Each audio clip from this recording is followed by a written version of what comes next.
Ang Department of Health inaasahang tataas pa ang maitatalang kaso ng bronchial asthma kasabay huya ng nalalapit na New Year. Brigada Sheila Matibag, i-brigada mo! Brigada!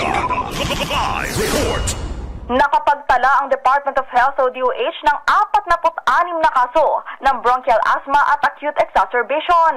Ayon sa DOH, ang bilang na ito ay posibleng madagdagan pa sa gitna ng mga pagdiriwang ngayong bagong taon. Paliwanag na ahensya, ang kasalukuyang datos ay mababa pa, pero pinaghahandaan na nila ang posibleng pagdami ng mga pasyenteng magkakaroon ng lung conditions, lalo pat may ilang lugar nang nagdaraos ng mga pagtitipon ng may mga paputok. Ani DOH Assistant Secretary Albert Domingo, may mga taong may hyperreactive ang airways.